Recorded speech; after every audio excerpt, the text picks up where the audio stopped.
Ya estamos listos para empezar, eh, con un poco de demora, pero listos.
Empezar con el tercer y último seminario de antibióticos y este donde vamos a tratar varios temas que ya le hemos estado contando y para poder obtener su certificado no se vayan a olvidar que deben haber llenado el pretest, el posttest también y asistido a dos de los tres seminarios que han empezar con el tercer y último seminario de antibióticos, ¿sí? Y entonces, sin nada más que empezar, donde vamos a tratar varios temas.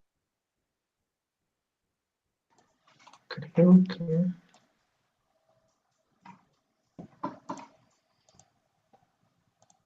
Bien, buenas noches, chicos. Un momento, por favor. Estoy aquí configurando unas cosas y ya está bien. Bien, el día de hoy vamos a tratar la tercera parte, como ya lo ha mencionado Ricardo, del seminario, que es más que indicarnos eh, todos los efectos adversos o todos los espectros de acción que puedan tener cada uno de los antibióticos que vamos a ver. eh, lo más ideal es aprendernos su farmacodinámica, su forma de administración, su farmacocinética, eh, temas como principales usos y, bueno, si es posible, el espectro de acción, ¿no? Porque si bien es cierto, existen millones de microorganismos para los cuales van a ser susceptibles diferentes tipos de fármacos que vamos a tratar hoy, porque vamos a tratar sobre todo fármacos de amplio espectro. Eh, si bien es cierto, esto es algo complicado muchas veces de recordar, sobre todo mientras que no lo pongas en práctica, o sea, mientras que estamos estudiando aún, pero ya con la práctica se va haciendo un poco más sencillo recordar qué fármaco es utilizado para tal cosa, razón por la cual, mientras que vamos estudiando, lo importante es que reconozcamos el mecanismo de acción, cositas como la química de ciertos fármacos, algo de su historia, si es que fue retirado o no, y por qué fue retirado, cuál fue su principal uso antes de ser retirado, ¿ya? Y con eso, con ese preámbulo, vamos a empezar con el primero que vamos a tratar el día de hoy es nuestro amigo, a ver, pasa, siguiente, ahí, clorofenicol, ¿ya? El día de hoy vamos a hablar, o bueno, por el momento, por ahora vamos a hablar acerca del clorofenicol. De repente por ahí han escuchado bastante sobre este fármaco, ya que fue utilizado, fue su principal uso, la razón, o en el tiempo de su auge, fue como la primera alternativa aquí en Perú para lo que es salmonelosis. ¿ya? Para infecciones por Salmonella typhi o para TIFI. Como sabemos, esta es una patología de origen gastrointestinal que, bueno, pasa a hacerse sistémica, una infección bacteriana. Actualmente el clorfenicol ha pasado a segundo plano en uso, sobre todo por los efectos adversos que genera. ¿Ya? En su época, estamos hablando de hace 20 años o 30 años, antes de la aparición de la ciprofloxacina, de las quinolonas, de las fluoroquinolonas, que fueron las que reemplazaron aquí el clorfenicol. Antes de eso, resultaba muy caro a veces el tratamiento con las primeras quinolonas. Entonces, en Perú, como era un país todavía en vías de desarrollo y estábamos teniendo esto de las infecciones muy amplias, salmonelosis, entonces estaba dando tratamiento con clorafenicol. Luego aparecieron ya las quinolonas a unos precios más asequibles, el Estado hizo un paréntesis en ese tema, se implementaron estas quinolonas y estas fluoroquinolonas y bueno, el clorafenicol ha pasado a ser desfasado, a dejar de ser usado. Pero eso no quiere decir que no lo debamos aprender, porque si en algún momento tengamos un paciente que sea alérgico a una fluoroquinolona o a una quinolona, entonces tendrías que regresar a lo pasado, ¿no? Y lo pasado es este tema eh, del clorafenicol, ¿ya? Bueno, vamos a hablar sobre su origen. El origen del clorofenicol es este honguito, Streptomyces venezuelae. Eh, sí, como Venezuela, Venezuelae. Y bueno, actualmente, actualmente tiene el nombre de clorofenicol, ¿ya? Pero en su momento tuvo el nombre de cloromicetina.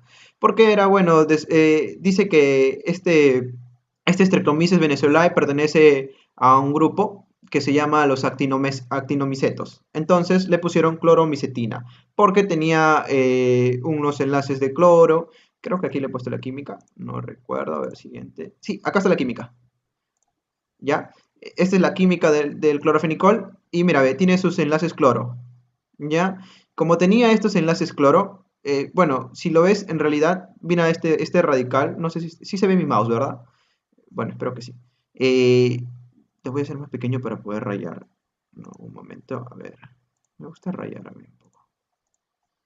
Un ratito ya, un ratito, un ratito. Vamos a rayar mejor. Creo que rayando nos vamos entendiendo mejor. Ya,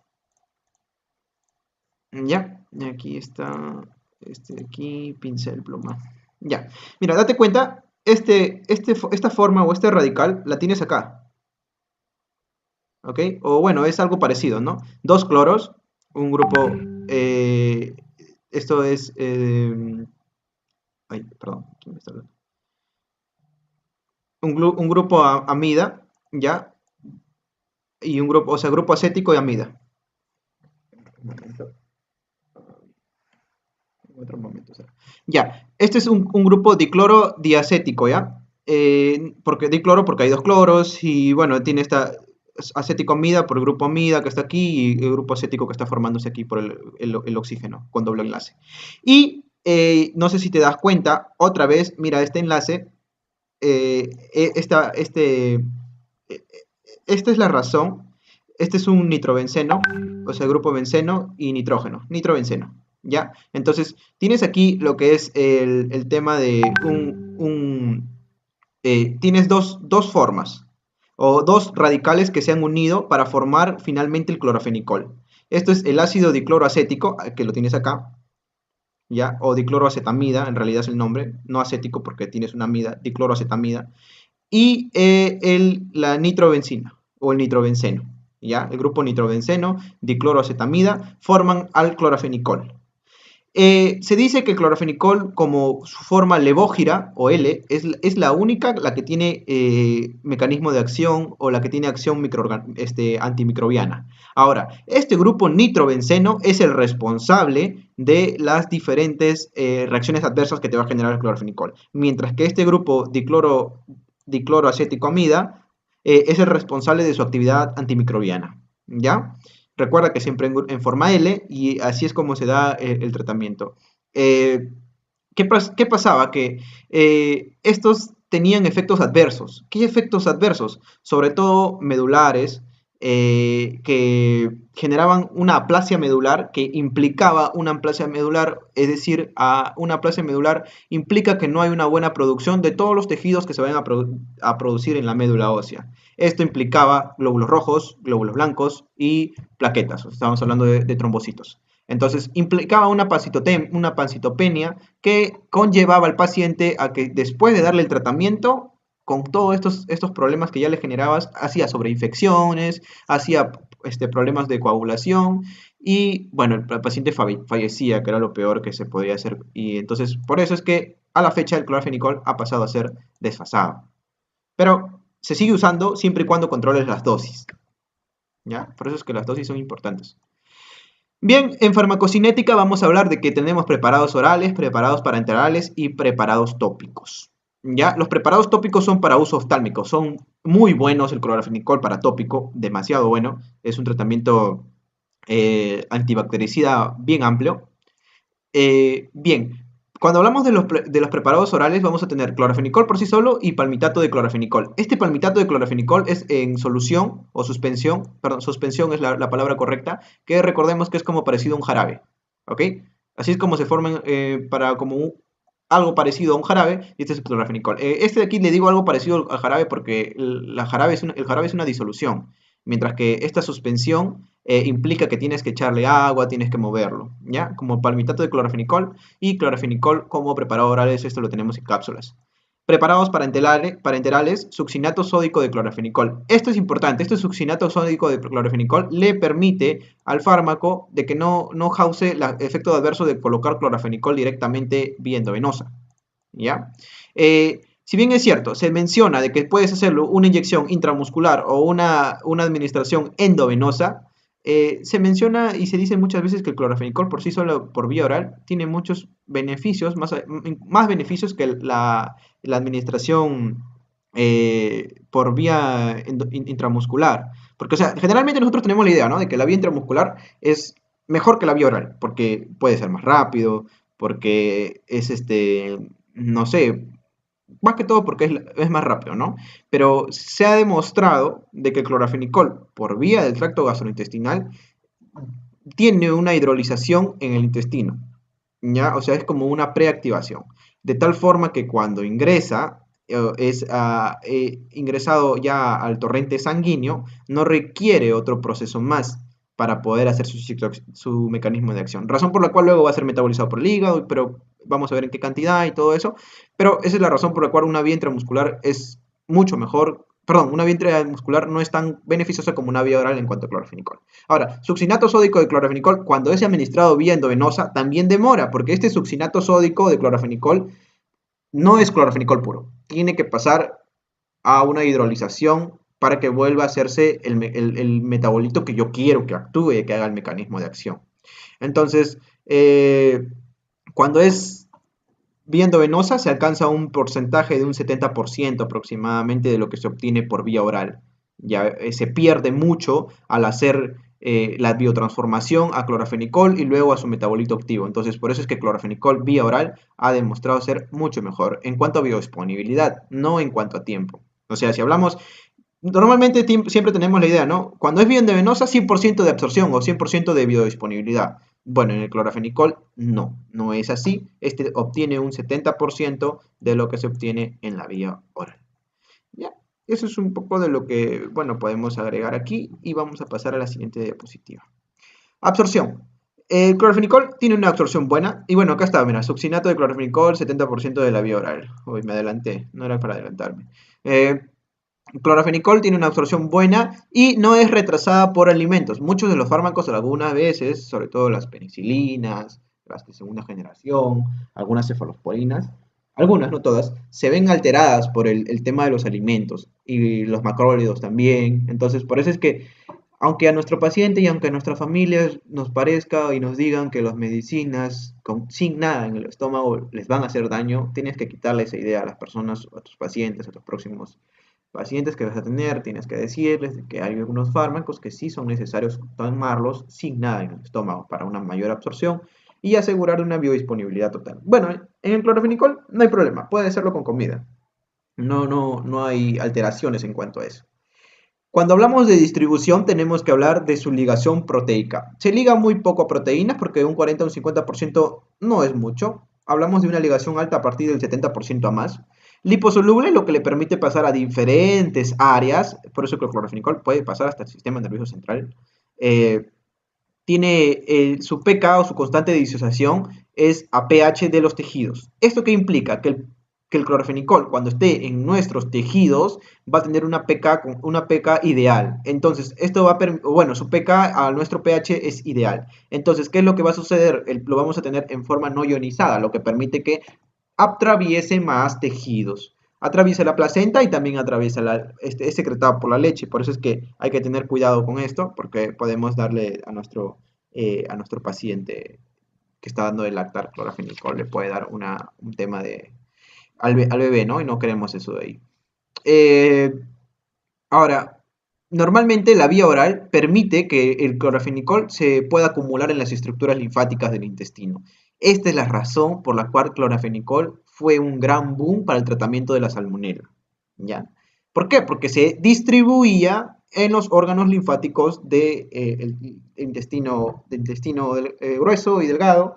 Y entonces, ¿qué permitía? Permitía que cuando viniera la infección de salmonela, que era normalmente aquí en estos órganos linfáticos, entonces pudiera ser su mecanismo de acción.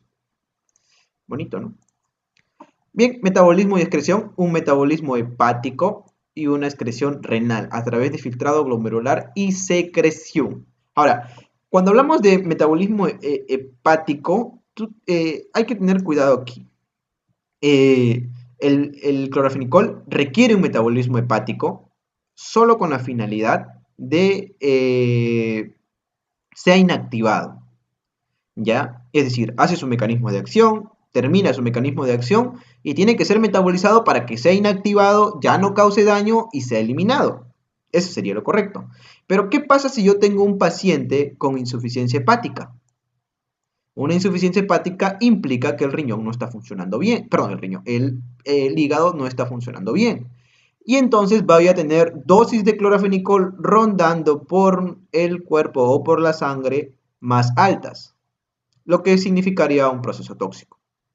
Y si la insuficiencia renal es muy alta, estamos hablando de insuficiencia renal ya a partir del grado 3B hacia adelante, también vamos a tener dosis elevadas porque ya no va a ser secretado tanto, no va a ser tan excreción, no va a ser tanta excreción al riñón. Entonces hay que ajustar dosis, sobre todo cuando tengo insuficiencia hepática y cuando tengo insuficiencia renal, pero desde el grado o del estadio 3B hacia adelante. ¿Ya? Esa es un poco de la aclaración que hay que hacer aquí con el clorafenicol.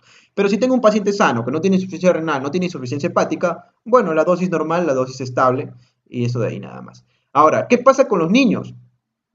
Ya sabes, metabolismo hepático y excreción renal. Entonces, los niños, los lactantes, no tienen desarrollado tanto su sistema renal, no tienen tanto desarrollo de las enzimas encargadas del metabolismo hepático. Entonces, lo que vas a tener que hacer también en los niños, Dios no quiera, tengas que utilizar clorafenicol, no es recomendable en niños, pero bueno, no hay otra salida y tienes que utilizarlo. Eh, Tienes que ajustar dosis también. ¿Ya? Entonces, métete bien eso en la cabeza de que clorafenicol es muy dañino, debe ser utilizado solo cuando sea necesario, por ejemplo, una alergia de otros tipos de medicamentos o esas cosas, o es tu última, es como que tu segunda opción, siempre tiene que ser esta la segunda opción, ante una salmonelosis. Ahora, si vas a darle, bueno, Dios no quiera, tienes que ajustar dosis. Ajustar dosis lo tienes que hacer por kilogramo de peso. Dosis, esa es dosis ajustada, kilogramo por peso, según los meses, según los años, eso lo tienes que ver. Bien, su mecanismo de acción del clorafenicol sobre la subunidad 50S. Prepárense porque algunos de los siguientes fármacos que vamos a ver son sobre todo sobre la subunidad 50S. Recuerda que el ribosoma tenía una subunidad 30S y una 50S. La 30S ya hemos visto el día martes o lunes que hemos tenido la segunda charla y hemos visto quiénes actúan sobre la 30S. Y el día de hoy estamos viendo sobre todo quiénes actúan sobre el 50S y vamos a ver otros fármacos agregados ahí.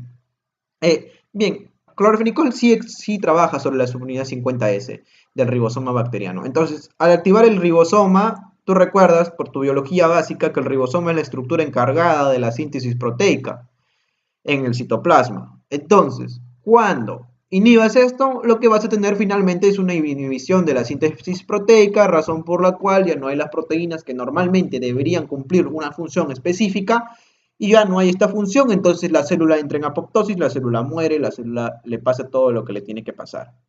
Bacteriana, obviamente, ¿no?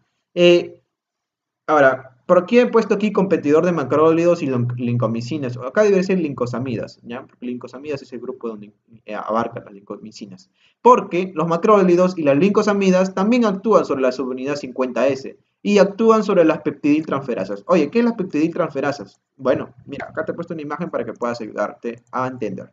Normalmente este es el ribosoma, se está leyendo el ARN mensajero, tiene que venir por aquí un ARN de transferencia que está trayendo los aminoácidos, ¿ya? Pero bueno, acá no está la red de transferencia.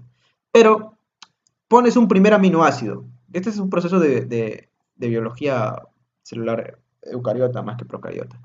Pones el primer aminoácido metionina, ¿no? Y se supone que luego tienes que poner el siguiente aminoácido que concluye con la secuencia de codones y así vas a ir poniendo, ¿no? Entonces, dentro del ribosoma, una subunidad del ribosoma bacteriano se encarga de permitir la formación del enlace peptídico. ¿Ya? Bueno, acá dice actividad peptidil transferasa del ribosoma. En el caso de las bacterias, tienen una área especializada o una zona de este ribosoma que se encarga de hacer esta, como una unión del ARN de transferencia que viene traer el aminoácido al aminoácido que ya estaba. Entonces forman enlaces peptídicos. Entonces tú inhibes acá esta unión. Entonces, ¿qué es lo que tienes? Vas a tener aminoácidos con mala estructura proteínas con malas estructuras de aminoácidos y no funcionales. Entonces, ese es el mecanismo de acción, ¿ya chicos? En las peptidiltransferasas del subunidad 50S del ribosoma. Bien, en cuanto a su resistencia bacteriana del clorofenicol, sí ha tenido resistencias y sobre todo tiene que ver con la alteración de la permeabilidad y producción de enzimas que inactivan al antibiótico. En cuanto a alteración de la permeabilidad, este es el más conocido por las gram negativas. Recuerda que las gram negativas, las bacterias gram negativas tienen la membrana externa, razón por la cual al antibiótico se le hace un poco más complicado poder llegar hasta su mecanismo, hasta su lugar de acción. ¿Ya? Si les podemos hablar, por ejemplo, esto de aquí del proceso de inactivación de antibiótico, voy a hacerlo acá, voy a ponerlo aquí de amarillo. Hay una acetilación, o sea, le agregan un grupo acetilo y esto lo inactiva. ¿Ya? Agregación del grupo acetilo y post inactivación del clorafenicol. Esto de aquí se ha visto bastante en lo que es en estafilococos. Por eso es que ya no se está dando tanto en estafilococos. Salmonella ha generado un poco sobre esto, pero no es tanto su mecanismo de resistencia de Salmonella. Pero estafilococos sí ha generado la resistencia aquí, produciendo grupos acetilos que acetilan al clorafenicol y lo inactivan. Entonces hay que tener cuidado ahí en cuanto a las resistencias, ¿ya? Tenemos que agregar también de que también estaba indicado algunas veces en bacterias anaeróbicas, ¿ya? Entonces, estas bacterias anaeróbicas también han generado una forma de resistencia, que el grupo P-nitro, hay un grupo P-nitro ahí en la química, luego lo revisamos, hay una estructura, el grupo P-nitro se llama, de la estructura química del clorfenicol, que es reducido también. Entonces, al ser reducido, redox, así lo vamos a poner, reducción, también inactiva la acción del clorofenicol. Entonces, este de aquí este es un mecanismo de bacterias anaeróbicas y este es un mecanismo de bacterias estafilocócicas. ¿Ya? Acetilación por bacterias estafilocócicas y reducción de grupo P-nitro por bacterias anaeróbicas. ¿Ya? En cuanto a la disminución o alteración de la permeabilidad, esto lo ha generado sobre todo E. coli. La E. coli es muy fastidiosa. Su aspecto... Chicos, disculpa, ¿Sí? Rodrigo. ¿Pueden ver bien la pantalla? Porque me están diciendo que se ve mosaico, o sea, la imagen se ve reducida y hay otros participantes por ahí. Si es que eso le sucede, le dan clic hay un botoncito en la pantalla donde dice fijar pantalla. Un chico creo que entró y puso compartir pantalla y es por eso que se ve así, si tienen ese problema. Ah, ya, sí se ve bien. Ya, perfecto, entonces.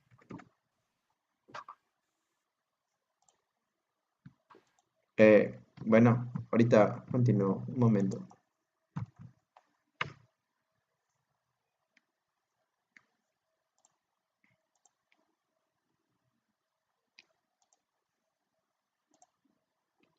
Ay, me descontrolaste. Ya, continuamos. Qué bueno que lo hayas aclarado, Ricardo, porque cosa que sí se evitan algunos problemas. Bien, chicos, en espectro antibacteriano, recuerda que esto puede parecerte pesado, pero si es que logras de alguna forma recordar algunos principales, te va a ayudar. Y si no lo recuerdas, no te preocupes, porque cuando veas o lleves medicina interna, o si es que ya estás llevando medicina interna, hay un área que todas las facultades lo toman como enfermedades infecciosas, así como ven sistema neurológico, sistema renal, sistema respiratorio, sistema cardiovascular, cada uno de los sistemas, conforme vas viendo, también hay un apartado en medicina interna que se llama enfermedades infecciosas. Y en enfermedades infecciosas te hablan infección por estafilococos, infección por estreptococos beta hemolíticos del grupo A, beta hemolíticos del grupo B, beta hemolíticos del grupo C, te hablan infecciones por estreptococos pneumoniae, te hablan cada una de las infecciones por cada agente infeccioso y vas aprendiendo la clínica, es decir, vas aprendiendo los signos y los signos y síntomas y luego aprendes el tratamiento, qué exámenes pedir y todo eso. Entonces, no te preocupes si es que esto te parece pesado. ¿Ya? Esa es la aclaración que te tengo que dar.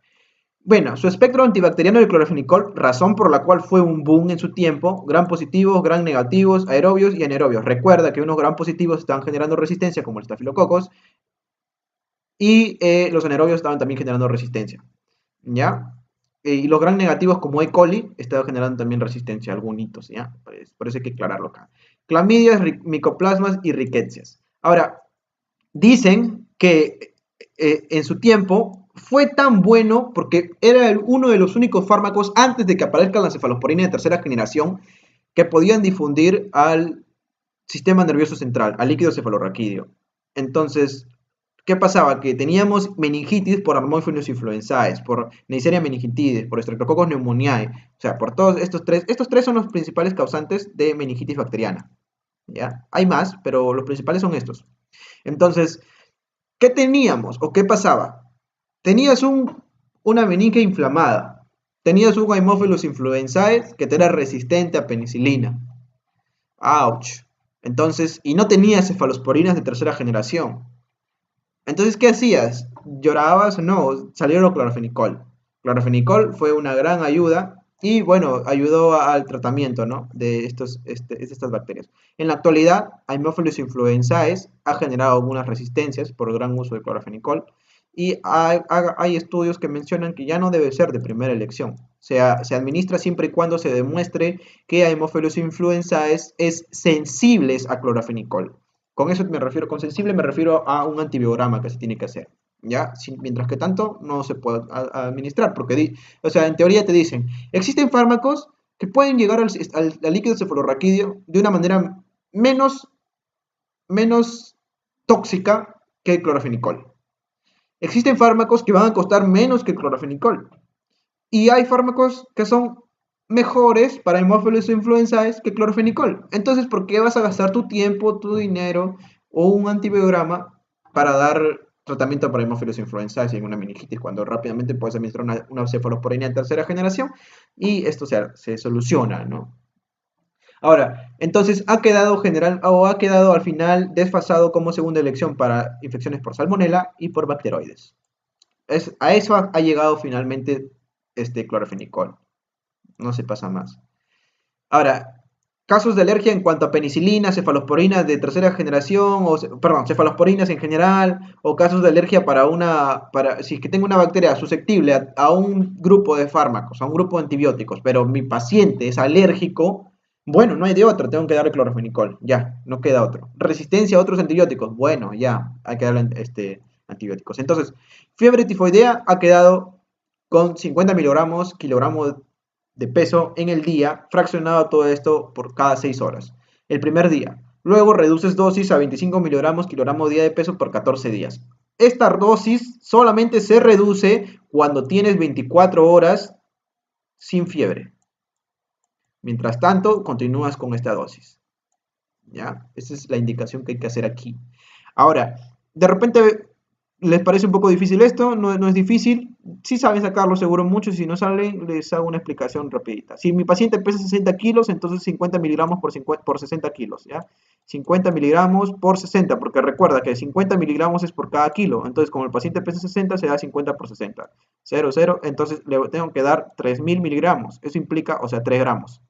3 gramos fraccionados cada 6 horas, o sea, 3 gramos o 3000 miligramos en 4 dosis, entre 4.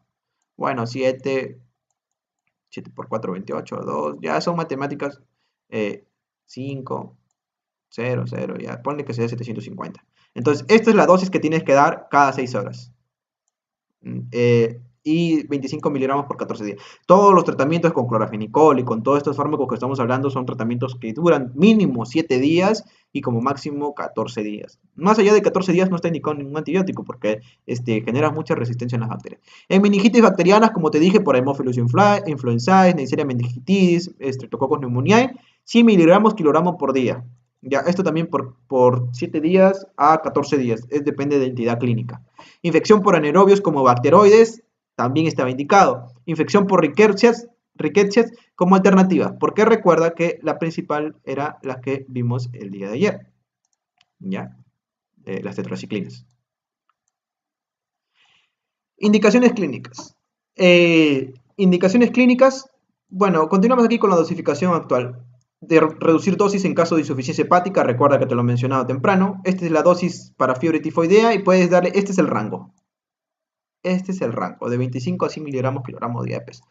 No puedes darle más porque es muy tóxico. Entonces, aunque yo quisiera darle más, no puedo porque ya le voy a generar muchas toxicidades. Y mira, en cuanto a las toxicidades, acá tenemos, sobre todo hemáticas, ¿ya? Depresión reversible de la médula ósea. Es decir, puede llegar que esto es, este es el efecto tóxico más común y es a veces el más leve, porque hay una depresión de la médula ósea, pero es mínima. Y cuando le cortas el medicamento, a las 24 o 48 horas se elimina.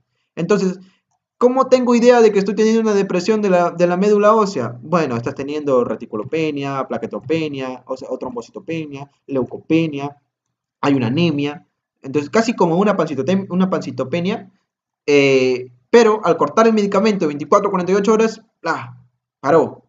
Entonces, lo que veo, lo que voy viendo en mi paciente es de que hay una mejoría, ¿no? Pero este cuadro solamente o la mayoría de veces, en realidad tengo que utilizar este término, la mayoría de veces, ya, porque también hay excepciones, la mayoría de veces se genera cuando le das al paciente más de 4 gramos en el día. Ya, por eso hay que tener cuidado con el tratamiento. ¿Ya? Y bueno, para decir que tengo una depresión de médula ósea, puedes hablar, como hablamos de leucopenia, menos de 3000 leucocitos o glóbulos blancos, disminución de las plaquetas a menos de 100.000. Entonces, eso sí te hace pensar en o bien una aplasia medular o una depresión de la médula reversible. Entonces, cortas el medicamento. Si al cortar el medicamento no hay una regresión, que esto puede durar hasta puede durar hasta 2 semanas, ya 14 días. Puedes recuperarte en 24 o 48 horas, o también hay pacientes que se han recuperado después de 2 semanas. Entonces, si tú no ves esta mejoría luego de las 2 semanas de haber dado tratamiento con clorafenicol, razón por la cual se retiró esto, porque no puedes hacer un seguimiento, pierdes recursos, pierdes mucho tiempo haciendo un seguimiento al paciente de que te haga este tipo de casos. Entonces, si tú logras estabilizar al paciente y demostrar que solamente fue una depresión reversible, acá se va a su casa, no problema, no pasó nada. Pero, si es que ya pasaron las 2 o 3 semanas, no hay, no hay regresión de estos valores, entonces tienes que saber que ahí hubo una aplasia medular. Y es esto de aquí, esta aplasia medular, no está relacionado con la dosis, no está relacionado con la duración del tratamiento, sino habla más de una idiosincrasia, ¿ya? Idiosincrasia. Cuando hablamos de idiosincrasia, cuando vimos el primer seminario de farmacología, cuando llevamos, cuando les mencioné de idiosincrasia, perdón. Lo que pasaba es que cada cuerpo reacciona al fármaco de una manera diferente. Por eso es que después que salen los fármacos, o sea, ya pasaron fase 1, fase 2, fase 3, ya pasaron todas sus fases, siguen por una fase aún latente en el mercado que se llama una fase de farmacovigilancia. Entonces, lo que vamos a tener, o el tema que tuvo cloralfenicol, es que a veces sucedía y a veces no sucedía. Y eran, bueno, temas de un mismo cuerpo, que cosas que no eran a veces predecibles. Entonces generabas una aplasia medular, que esto sí es irreversible, es decir, prácticamente una depresión de la médula que ya no la puedes regresar. Entonces, al tener tú una depresión así de la médula, vas a tener sobreinfecciones, cuadros coagulativos, entonces, hemorragias, eh, temas como hemorragias y sobreinfecciones terminaban matando al paciente, una aplasia medular. Bueno, el siguiente reacción adversa es el síndrome gris. Es muy rara, pero es fatal si es que apareciera. Y esto sobre todo se da cuando le damos dosis excesivas, más allá de los 100 kilogramos por día al adulto, y y en prematuros, en recién nacidos o en lactantes, tú le das esto, aproximadamente el 40% de los lactantes o los recién nacidos que tú le das una sobredosis, lo vas a matar. Por eso es que aquí tienes que dar recién nacidos mayores de una semana, acá tienes las dosis, mira, ajusta las dosis. Ya, nunca vayas a pensar que siempre vas a dar 50 miligramos por kilogramo día y si lo friegas. Porque le da el síndrome gris que implica una cianosis, existe, o sea, lo que hace eso es un daño hepático y eso es un daño renal. Y entonces lo que vas a generar es que hay una cianosis y luego de la cianosis se va poniendo gris el niño y se muere, síndrome gris. La neurotoxicidad, aquí puedes tener neuritis óptica, neuritis periférica. La neuritis periférica implica unas parestesias de las zonas digitales, ¿ya? O de zonas digitales. Parestesias digitales, parestesias de los dedos, ¿ya? Eso se implica neurotoxicidad, pero cortas el medicamento y calma. En trastornos gastrointestinales son comunes, como las náuseas, los vómitos que pueden estar presentes. En algunos casos hay diarreas. Y la sobreinfección, sobre todo cuando das por vía oral, porque generas lo que matas la flora del intestino y entonces haces que un hongo oportunista pueda colonizar. Estamos hablando del hongo más conocido, la cándida, se mete, y wow, te hace una infección ahí, no querías esto, y a veces te puede ser también membrana la membrana pseudomembranosa, colitis pseudomembranosa, que estamos hablando de Clostridium difficile, ¿no? También puede ser una infección.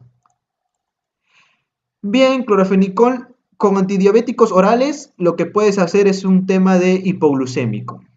Ya, esto es importante, razón por la cual cuando van a dar tratamiento con clorafenicol, cortas estos y mejor al paciente mientras que dura el tratamiento con clorafenicol, le das tratamiento con insulina. Así sea diabético tipo 2, tipo 1, controlado, no controlado y está tomando sus antidiabéticos, cortas esto. Porque le puedes dar un coma hipoglucémico, perdón, un cuadro de hipoglucemia severo y de ahí nadie lo saca. Con anticoagulantes orales, como ya hemos hablado, la depresión de la médula ósea o ya sea reversible o irreversible, problema. Hay incompatibilidad con las tetraciclinas y la hidrocortisona. Tetraciclina sobre todo porque no, como tú le das a veces tratamiento clorfenicol con tetraciclina, si vas a dar, lo que tienes que hacer es, primero administras clorfenicol y luego administras tetraciclinas. Nunca juntos, porque cuando los trates de mezclar se van a inactivar y no van a hacer el efecto. El paracetamol alarga el tiempo de vida media y bueno, con las sulfamidas tiene tratamiento sinérgico. Ya, clorfenicol, muy bueno. Macrólidos. Bien, macrólidos. Los macrólidos hoy en día son muy conocidos, la eritromicina, la claritromicina, la citromicina, que se ha visto en algunos estudios, bueno, yo no soy quien para mencionarles, estudios con acitromicina para COVID. Algunas personas piensan que la claritromicina es igual y por eso es que lo venden o lo compran. Entonces, primero vamos a hablar sobre sus diferencias en cuanto a claritromicina, acitromicina y eritromicina. Eritromicina es la natural. La claritromicina apareció luego y la acitromicina también apareció luego. Entonces, mira, date cuenta aquí nada más. Acitromicina es el único macrólido que conocemos hasta la fecha, o bueno, que se utiliza mayormente, no que conocemos hasta la fecha. Es malo hacer esas aseveraciones. Es el único macrólido que se usa más o es más utilizado de 15 carbonos la citromicina. La claritromicina y la eritromicina son de 14 carbonos, razón por la cual no tiene, o sea, no es que he visto en las farmacias, incluso hasta mi mamá, comprando claritromicina diciendo de que la reemplaza a la citromicina con tratamiento para COVID. Recuerda que todos los tratamientos para COVID han sido hechos con acitromicina, no con claritromicina. Te pueden decir que pertenecen a la misma familia y que pueden tener el mismo mecanismo de acción, porque lo tienen. ¿Pero dónde lo tienen? En las bacterias. Recuerda, bacterias. Más no, está comprobado en los virus. La actividad sobre los virus está comprobado sobre acitromicina. Entonces, si tu mamá, tu familiar está pensando en comprar claritromicina o eritromicina en comparación con acitromicina, hazle saber que lo único que va a obtener hasta la fecha de lo que conocemos es una resistencia bacteriana de su flora natural, cosa que no queremos porque vamos a tener finalmente una resistencia a macrólidos y hay bacterias que sí requieren un macrólido y entonces no tendría chiste, ¿no? Bueno, si hablamos de su farmacoquímica, porque tenemos que hablarlo, hablamos de un grupo lactona macrocíclico, mira, macrocíclico, mucho cíclico y lactona, ¿ya? Grupo lactona macrocíclico de 14 carbonos, 15 carbonos y 16 carbonos. El de 14 carbonos, eritromicina y claritromicina, no te olvides, son muy conocidos. Eritromicina generalmente, su dosis se dan, generalmente les digo, cada 6 horas o cada 8 horas. Claritromicina se da en dosis de cada 12 horas. Roxitromicina se puede dar cada 12 a 24. Y acitromicina cada 24 horas. Les hago este aclaramiento porque ah, podrían a veces cometer el error de pensar que eritromicina solamente es cada 6 horas o cada 8 horas. Esto es dependiendo del espectro clínico que tú tengas y el efecto que finalmente quieras. Esa es la razón por la cual a un médico nos diferenciamos de un farmacéutico o nos diferenciamos de un enfermero o de alguien que administra los medicamentos, porque nosotros sabemos en qué dosis dar, ¿ya? Eso es importantísimo, chicos, aprenderse las dosis. Bien, vamos a hablar de la eritromicina, la primera, la más conocida. Tienes que saber que la eritromicina es el único macrólido que vamos a ver hoy, el día de hoy, que puede ser administrado de vía enteral, de vía parenteral y de vía tópica. ¿Ya? Acitromicina solamente existe vía oral. En realidad, eritromicina por sí sola no puede ser absorbida en la vía oral, porque cuando lo intentas absorber por la vía oral, lo que vas a generar el pH gástrico lo destruye, no permite una buena absorción, y bueno, tienes un problema que no debería suceder, que se pierda la mayoría del fármaco por las heces. Entonces, para eso se ha construido, o bueno, se ha diseñado el tema de estolato, estearato y etilsuccinato. ¿Ya? O sea, estolato de eritromicina, estearato de eritromicina y etilsuccinato de eritromicina. Así es como han sido administrados o, como les digo, creados para que puedan resistir al pH gástrico. Entonces, el estolato tiene poca alteración cuando se da con comida, poca. El estearato en realidad sí se altera cuando se da con comidas. Entonces, por eso es que cuando das estearato de eritromicina, tienes que decirle al paciente, señor, señora, mamá, papá, no coman comida todavía, consuman el medicamento y luego de media hora pueden comer, coman. Pero en cambio, si le das estolato, no hay poca intervención. Y si le das con etilsuccinato de eritromicina, aquí hay nula alteración por comida. Entonces, esto nos permite, o te permite a ti que tú puedas dar, no solamente vas a recetar eritromicina, tienes que recetar estolato, esteorato o etilsuccinato, dependiendo de qué es lo que en realidad quieres. En la actualidad, el etilsuccinato es el más utilizado. ¿Por qué? Porque es el que la mayoría de gente no nos va a creer, no nos va escuchar, por más que les digamos de que los medicamentos, algunos medicamentos no hacen daño al estómago. Y piensan, y es más, he escuchado eso de, me tomo un jarabito porque el jarabito le va a hacer menos daño al estómago.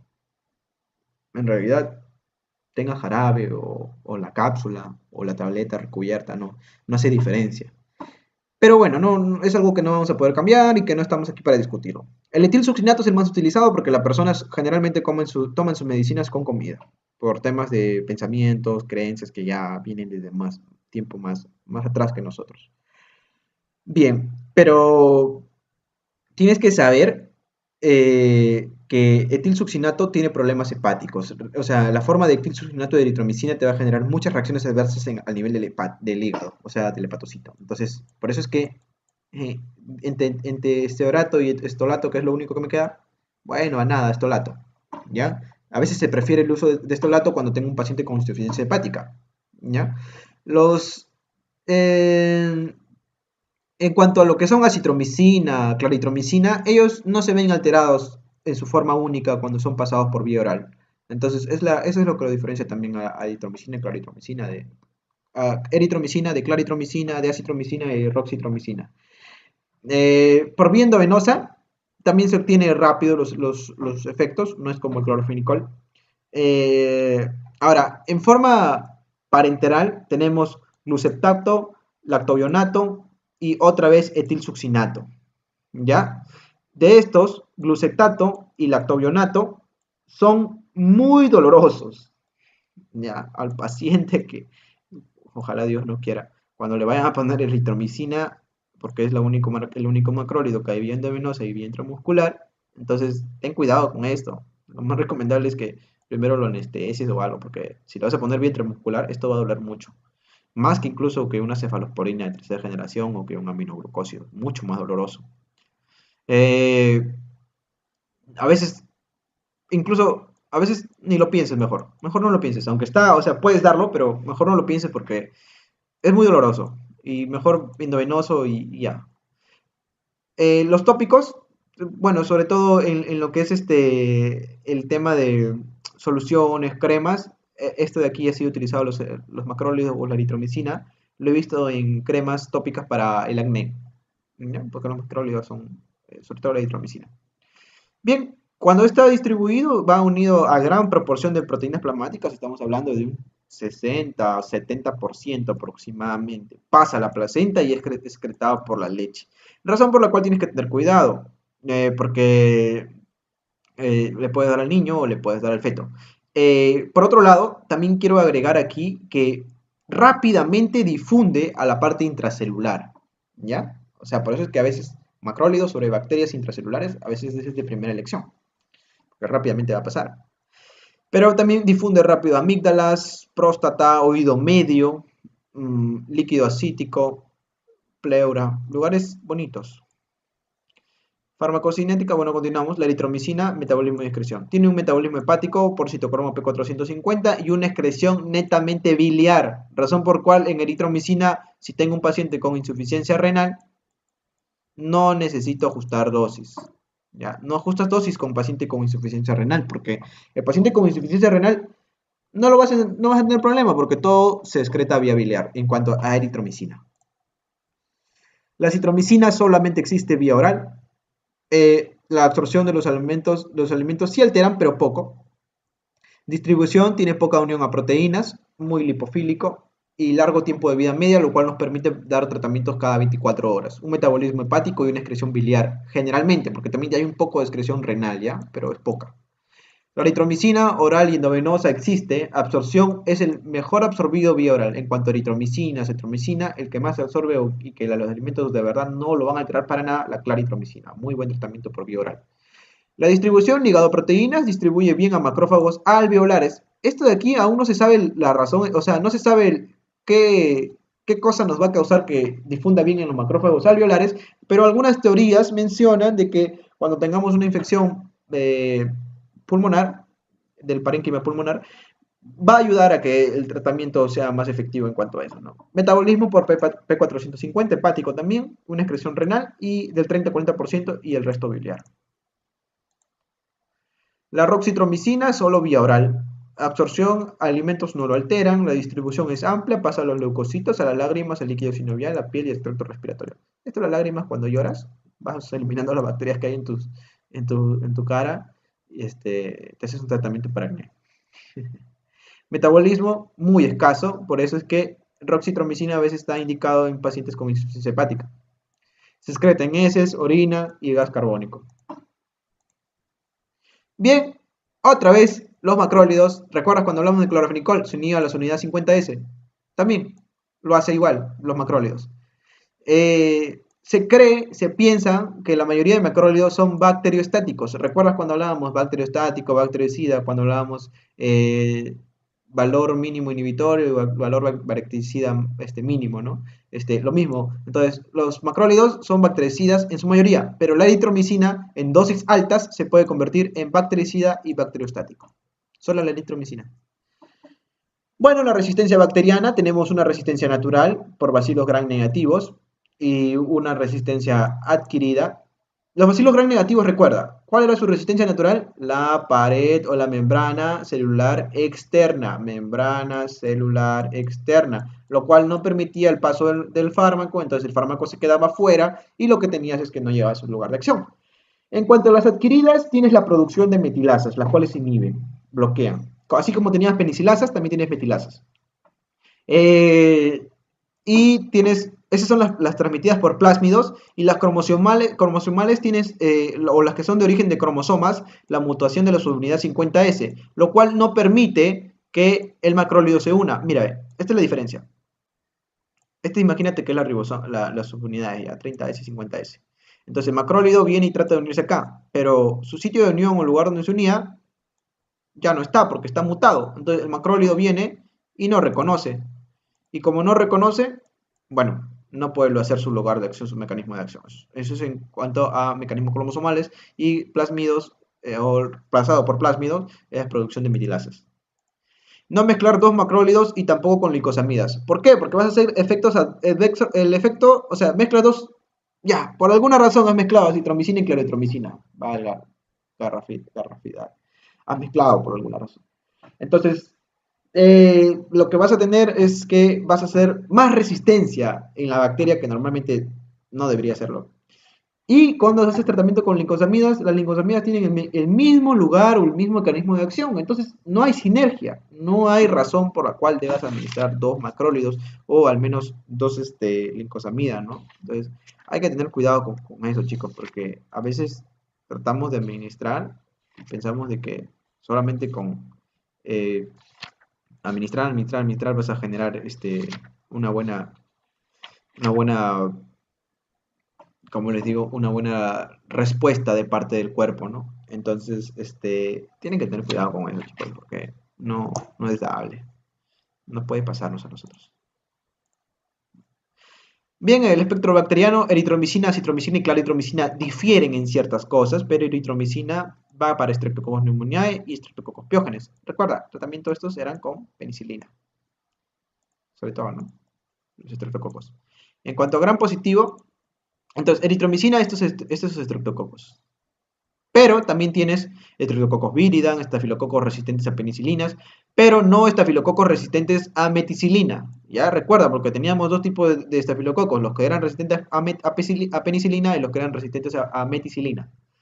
Ya, Corynebacterium diphtheriae. Recuerda que Corynebacterium diphtheriae ha desaparecido por la vacuna. Y se dice que cuando des tratamiento para Corynebacterium diphtheriae con macrólido, lo más importante no es darle el tratamiento para eliminar a esta bacteria, sino lo más importante es eliminar la toxina tóxica, que es la que genera los problemas. Listeria monocitógenes, Bacillus anthracis y Clostridium perfringens. En cuanto a los gram negativos, Neisseria, Bordetella brucella, Campylobacter, Legionella, Haemophilus influenzae. El Haemophilus influenzae, del cual hablamos del clorofenicol. En cuanto a treponema y Chlamydia trachomatis, también es activo. Acitromicina, Haemophilus influenzae, menos activos contra estreptococos y estafilococos. Ya, acitromicinas tiene amplio espectro por Haemophilus influenzae.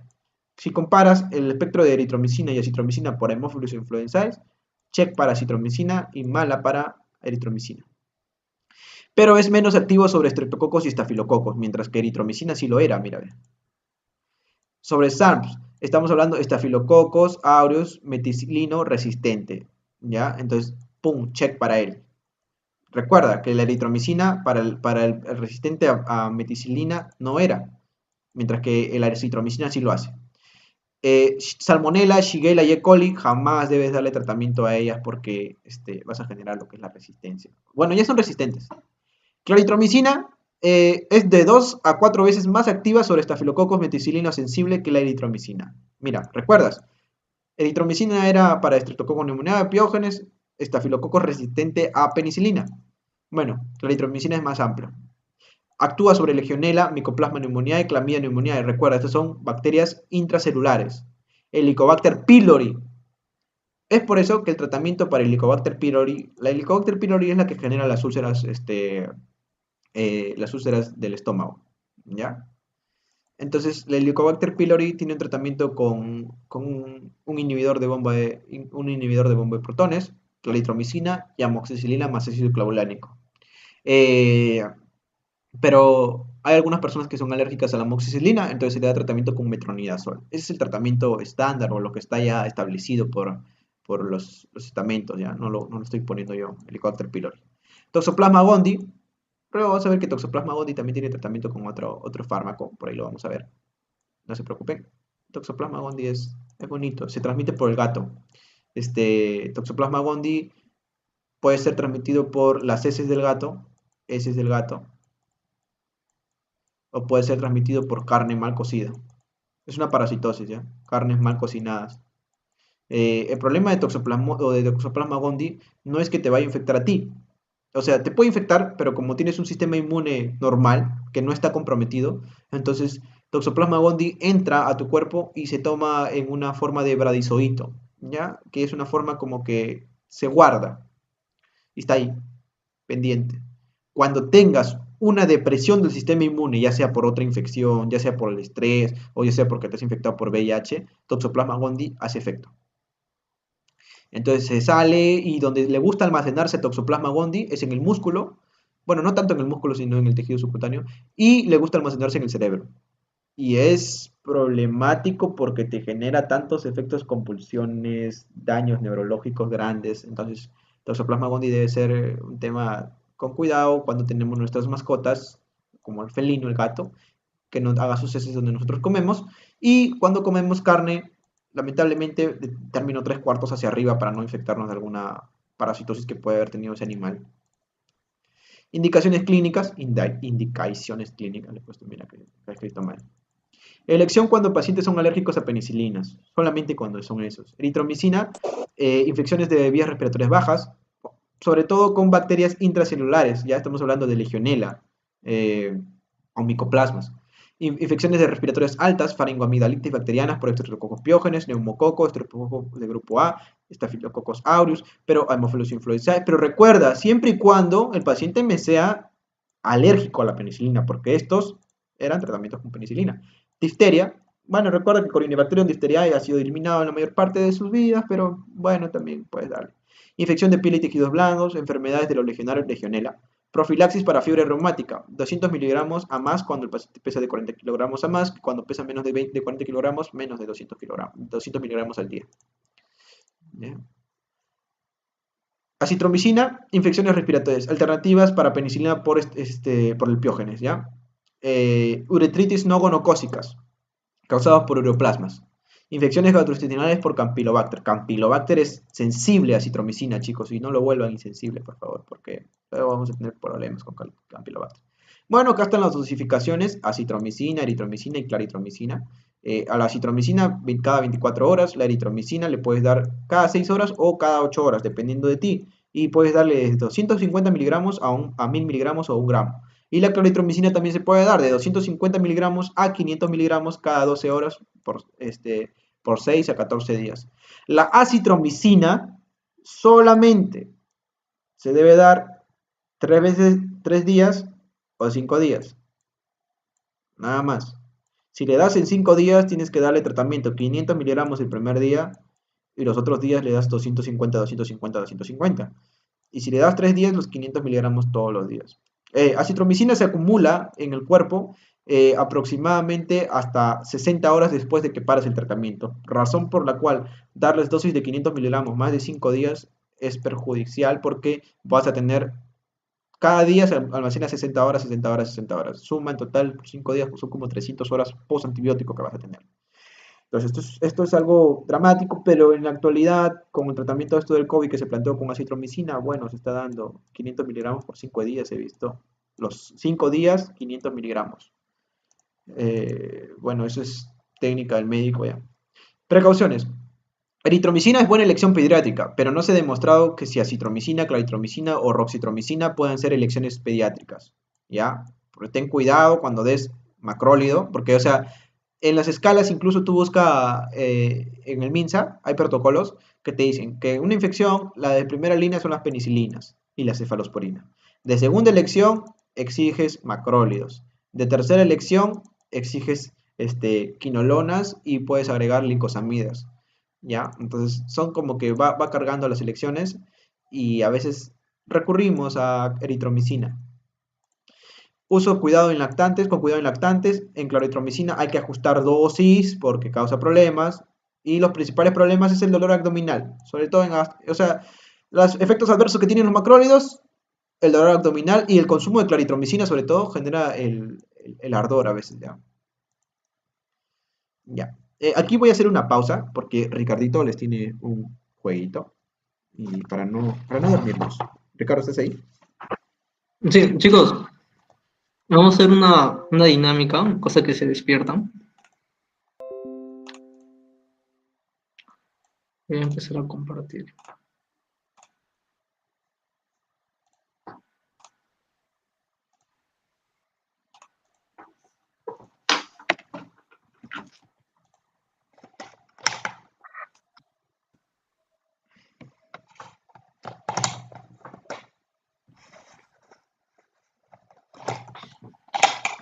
A ver.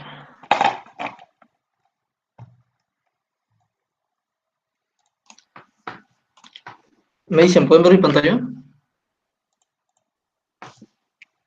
A ver, a ver. Sí, yo sí veo.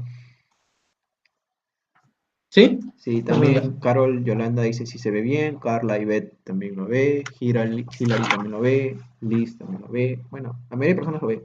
Diego Pérez, Carla Ivette. Sí lo ven, sí lo ven. Bien, chicos, lo que consiste en esta dinámica es que yo les voy a mostrar tres imágenes y esas tres imágenes ustedes lo van a asociar a una canción que hayan escuchado. Ustedes tienen que escribir en el chat el nombre de la canción y el artista.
Ya, vamos a continuar.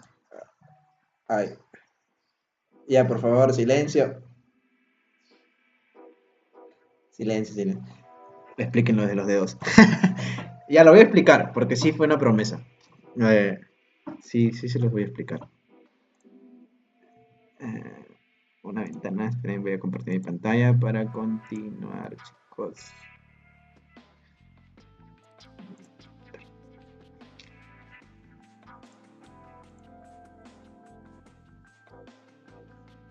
Ya. Ya está lista, ¿no? Están viendo mi pantalla.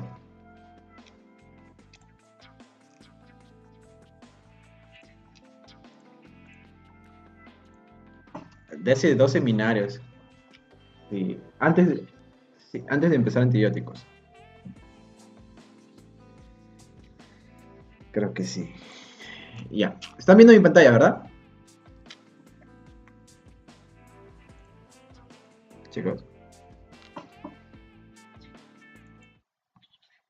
Ya, bacán. Lo estoy subiendo también a YouTube. Bueno, no soy tan bueno en esto, pero no se tienen que adaptar. Ya que lo habían pedido algunos chicos. Ya. Lincosamidas. Bien, lo que tenemos que ver de aquí de lincosamidas, más que conocer su espectro de acción, aunque también se ha reducido, ¿ya? Es decir, si bien es cierto, hay fármacos que tienen mucho espectro de acción, no se utilizan porque existen otros fármacos que actúan mejor sobre una bacteria. Entonces, en la actualidad, lincomicina ya no debe ser utilizada porque genera muchos efectos adversos. ¿Ya? Y aparte que requieres tratamientos con dosis altas y ya no ha sido tan utilizado.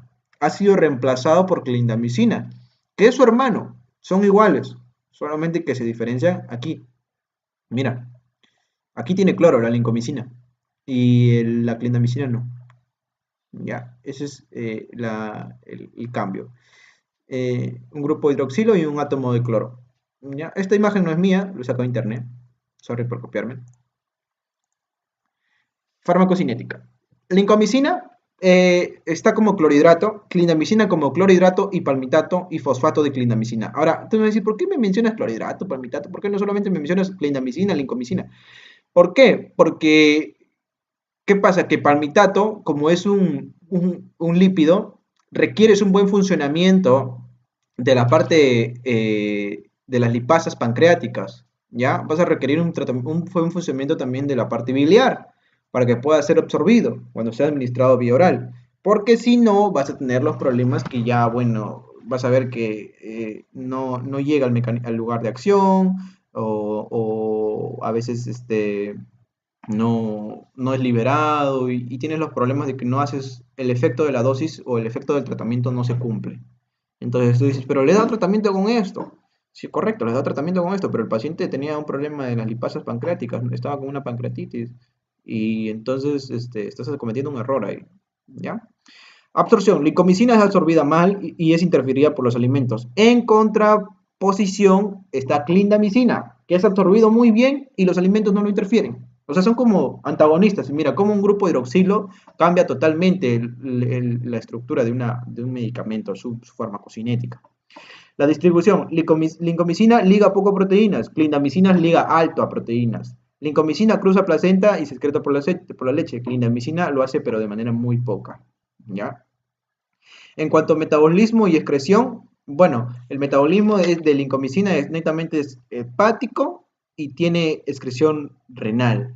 Eh, realmente el metabolismo hepático que se da es muy alto, ¿ya? Casi es eliminado totalmente por vía, o sea, al momento que se elimina, se eliminan metabolitos inactivos ya, poco activo. Entonces, razón por la cual no vayas a pensar de que o sea, hay fármacos que como no son metabolizados tanto hepáticamente, o sea, por eso es que esto es importante de la farmacocinética. Por ejemplo, imagínate que tú tienes una infección del tracto urinario. Entonces, ¿qué es lo que quieres? Quieres que el medicamento llegue al tracto urinario.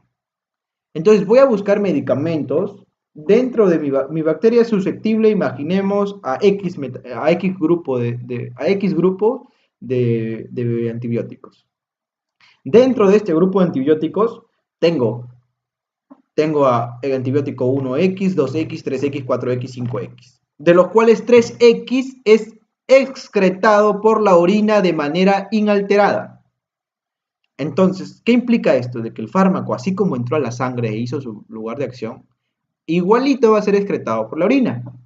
Entonces, ¿qué vas a tener finalmente? Lo que vas a tener es que el fármaco llega a la orina de una forma inalterada, un antibiótico que llega a la orina y llega a tu bacteria susceptible y la eliminas. Entonces, lincosamidas no pueden hacer esto porque son altamente metabolizadas y no van a llegar a la parte de la orina, a donde se quiera hacer, ¿ya?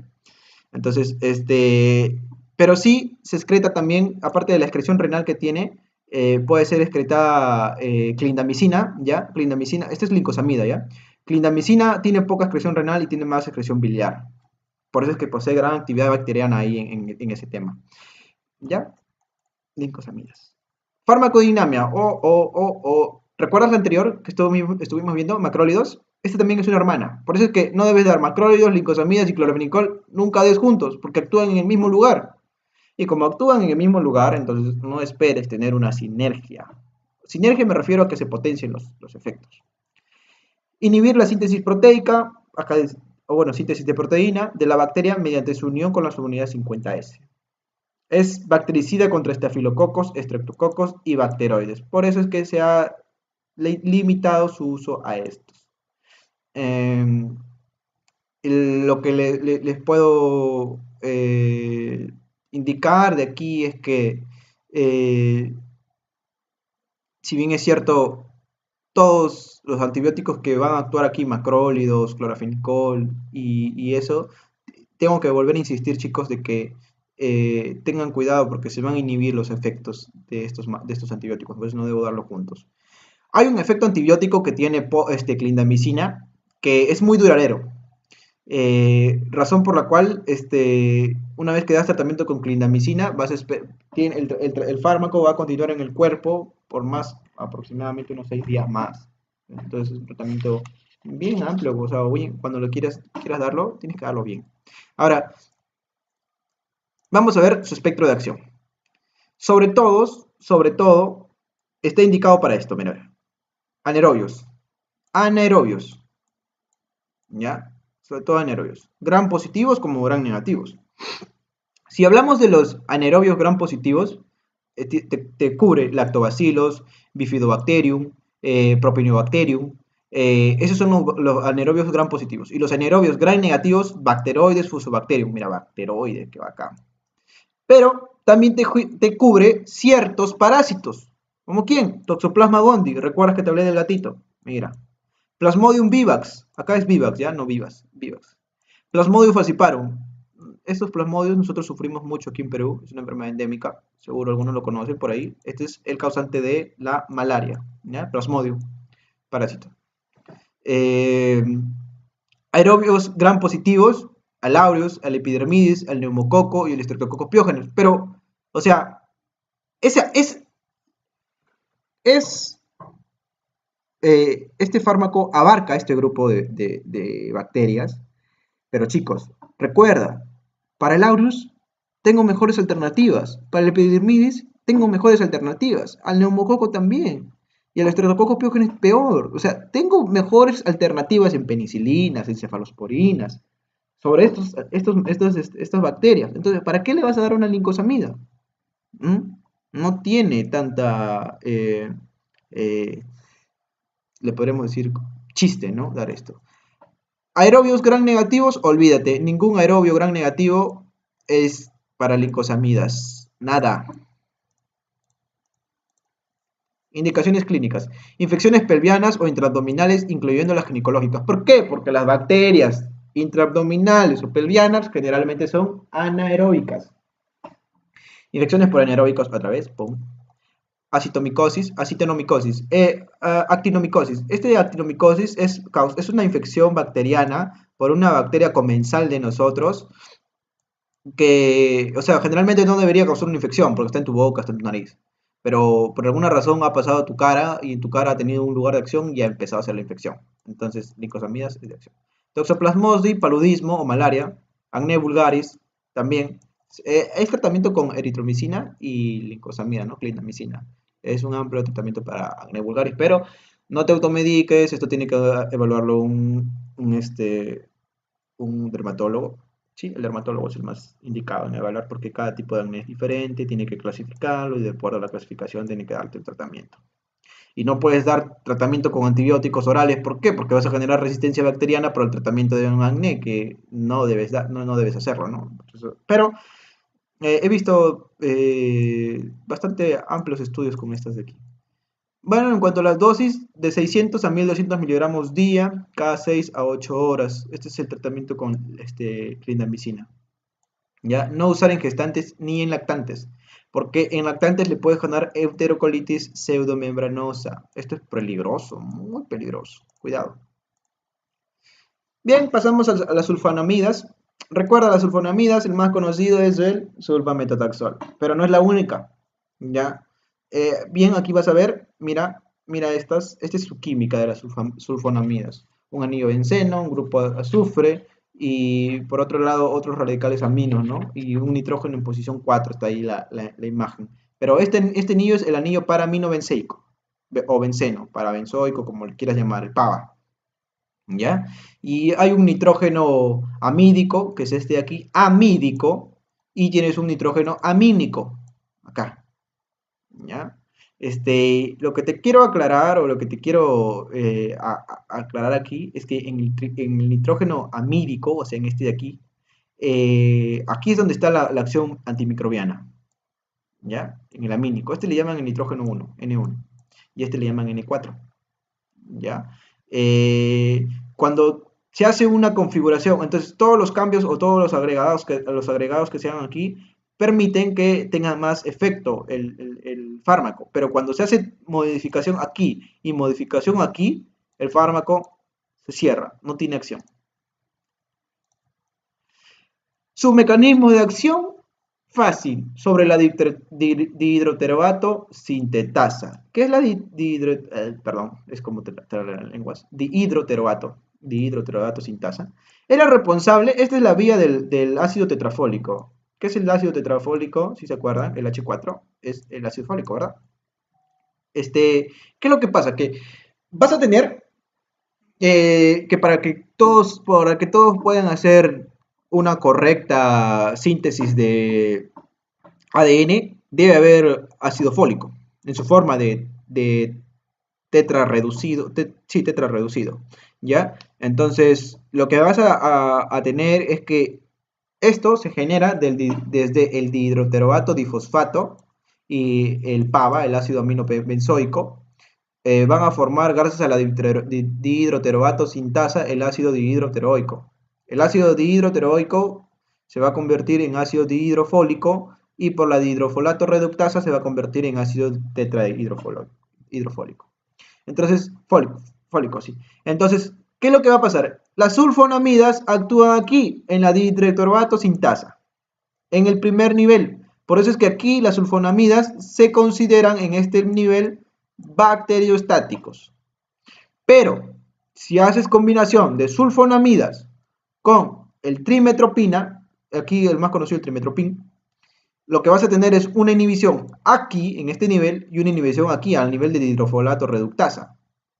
O sea, tengo una inhibición a la formación del ácido dihidrofólico y a la formación del ácido tetrafólico.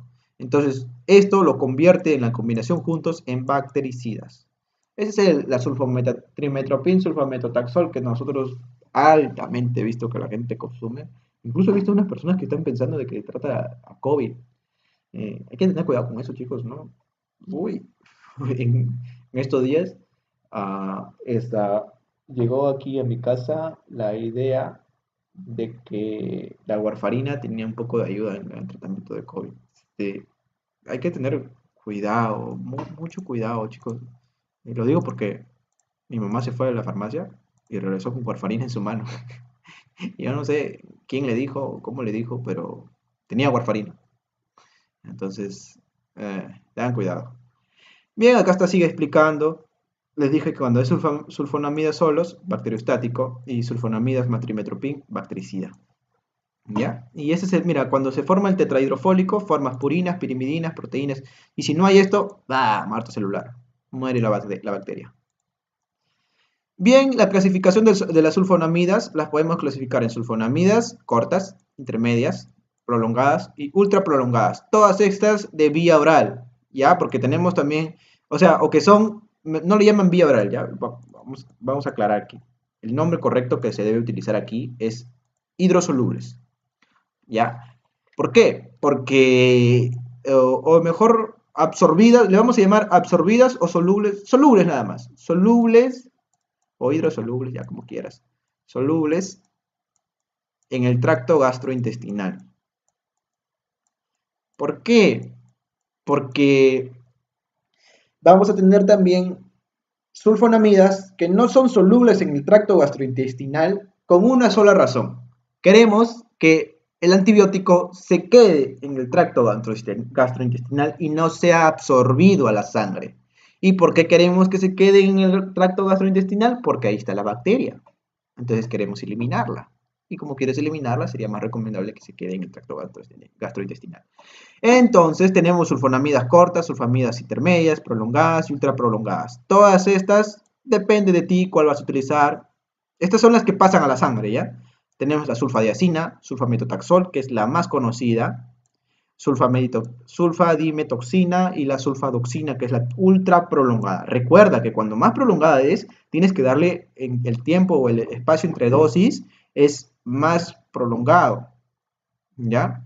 Eh, Más o menos les hago un tiempo de vida media de sulfadoxina, son 65 horas, ¿ya? 65 horas aproximada. Cuando sulfadiazina tiene 4 horitas o a 7 horas máximo puede llegar. ¿Ya? Y si seguimos hablando, por ejemplo, sulfametotaxol, si tiene de 10 a 12, razón por la cual tienes que darle cada 12 horas al paciente. De ahí se cuadran las dosis, pues chicos.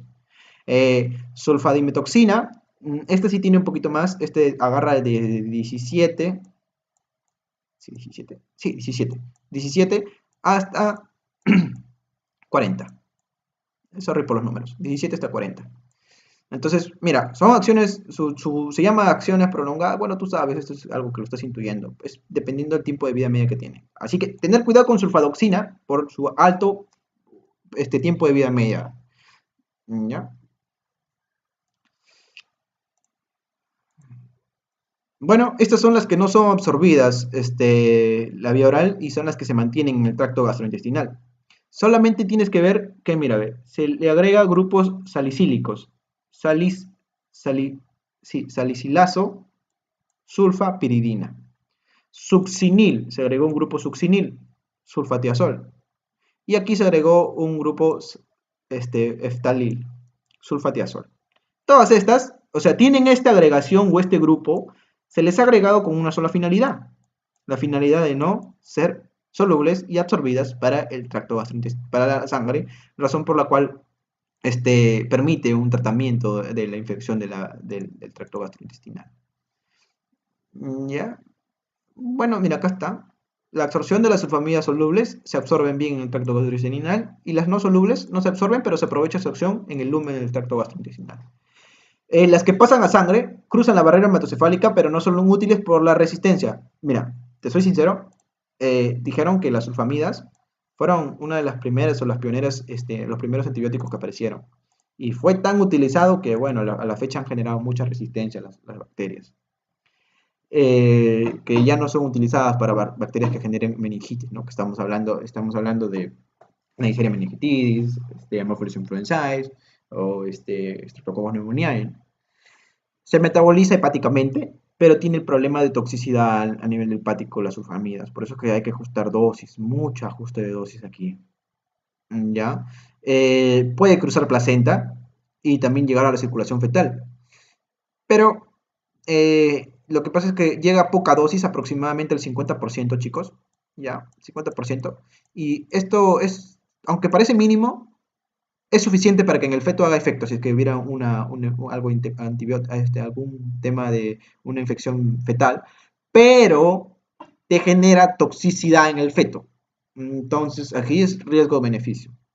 Ya, cuando digo riesgo-beneficio se refiere a que ya es tu criterio en realidad. porque puede ser que hagas más mal que bien al feto, pero a la mamá le estás haciendo bien, o viceversa, ¿no? Ya es con cuidado de cada uno. Bien, continuamos. Está indicado en ITU no complicada, sobre todo el sulfaciloxazol. ¿Por qué? Porque este de aquí pasa a la orina sin ser metabolizado. ¿Recuerdas cuando te hice te hablé atrás en glicosamidas, te hablé sobre esto que pasaban a la orina inalterada? Ya, este de aquí es uno de ellos, el sulfisoxazol. Pero siempre y cuando no sea complicado, chicos, ya, porque cuando es complicado, el tratamiento es otro. Chancroide, que es causado por Haemophilus ducreyi. Nocardis, sulfadiazina, 8 a 12 gramos día. Mira, esto es a veces peligroso, contraproducente. Toxoplasmosis, otra vez, mira, te estoy dando las pepas para el tratamiento de toxoplasmosis. ¿Ah? No digas que nunca nunca trataste toxoplasmosis. Preoperatorio intestinal, fiebre reumática como profilaxis y profilaxis de meningitis meningocócica. A veces hay pacientes que han tenido contacto con pacientes que han tenido meningitis, entonces como profilaxis se le da sulfamidas. ¿Ya? La sulfadiazina de plata es la que es utilizada de una manera tópica en heridas, en quemados sobre todo. ¿Ya? Antes se utilizaba otra sulfamida, ¿ya? Pero en la actualidad ha decidido no utilizarse. La que se utilizaba era la mafenida, así como mafer, pero este se llama mafenida, solamente mafe, ¿ya? Pero esta mafenida generaba mucha resistencia en las bacterias de los quemados, entonces mejor dieron sulfadiazina de plata. Y bueno, se ha hablado de que su mecanismo de acción de la sulfadiazina de plata no es como las sulfamidas, sino que la sulfadiazina sirve como un esqueleto, ¿ya? Como un esqueleto. Y la plata va subida. Y la que genera en realidad el efecto antimicrobiano es la plata, dice. Que la sulfadiazina va soltando la plata. ¿Ya? Siguiente. Bueno, vamos a hablar ahora de las quinolonas. Quinolonas, quiero aclararles que a más generación más amplia. Son la potencia en realidad actual. Médico que finalmente no te dijo qué infección tienes, lamentablemente están recurriendo a quinolonas. Entonces, bueno, si bien es cierto que son buenas, no debemos abusar de ellas, porque yo pienso que ellas van a ser nuestra salvación, porque ya conforme van generando las resistencias, las penicilinas, las cefalosporinas, nos vemos atrapados cada vez más. Es decir, los médicos de las próximas generaciones la van a tener muy difícil para el tratamiento de antibióticos si es que no se inventa otra forma de combatirlos. ¿Ya? Bueno, acá es la estructura de una quinolona básica. Cuando tiene flúor aquí en el carbono 6 se llama fluoroquinolona. Esa es la razón. Y bueno, aquí están, de primera generación, de segunda generación. De primera generación, el ácido nalidíxico, el primero en aparecer. Ya, ácido nalidíxico, primero en aparecer. Las de segunda generación son las que más has escuchado. La más conocida, la Cipro. La otra, la Levo. ¿Ya? Pero eso no descarta que aquí también haya la norfloxacina, enoxacina, también hay, pero no se escucha mucho de ellas. Más conocidas son Cipro y Levo. Las de tercera generación, acá tienes esparfoxacina, tosufloxacina, gatifloxacina. Todas las que son floxacina son quinolonas. Trovafloxacina, clinafloxacina, gemifloxacina, moxifloxacina. Ahora, esta es de cuarta generación. Si bien es cierto, vamos a hablar un poco sobre estas de primera generación, de segunda generación. Les quiero hablar. Estas de primera generación actualmente son poco utilizadas. Ya han sido poco utilizados, sobre todo el ácido nalidíxico, por los problemas que ha generado. ¿Ya? Pero son activas frente a enterobacterias.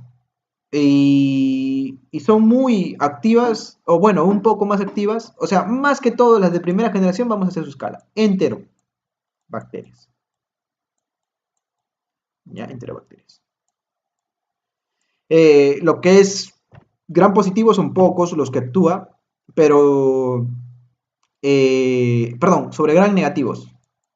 Gram negativos, perdón, sorry. O sea, estamos tratando enterobacterias y gram negativos.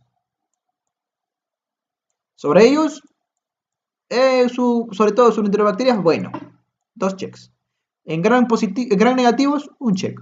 Y en gran positivos, nada. Entonces, por ahí como que, bueno, las quinolonas de segunda generación, en cambio, enterobacterias, te agarran gran positivos y te agarran algunos gran negativos. Pero su problema es sobre anaerobios. Ningún anaerobio. Pero sí tienen la opción de que son potentes sobre pseudomonas. ¿Recuerdas de Pseudomonas aeruginosa? Que hay un grupo de penicilinas antipseudomónicas. Recuérdales, no te olvides. ¿Ya? Las de tercera generación, vamos a continuar, continuemos. Las de tercera generación han sido buenas, o son buenas, porque tienen las mismas características que las segundas, se lo sumas a las de segundas, pero tienen más actividad sobre gram positivos. Potentísimo, buenísimo. ¿Ya? Y pueden ser utilizados para infecciones sistémicas. Las quinolonas de cuarta han sido mucho mejor sobre gram positivos, mucho efecto sobre anaerobios, pero, o sea, se les consideraba incluso las superquinolonas y dijeron, wow, descubrimos unas quinolonas que van a ser lo máximo.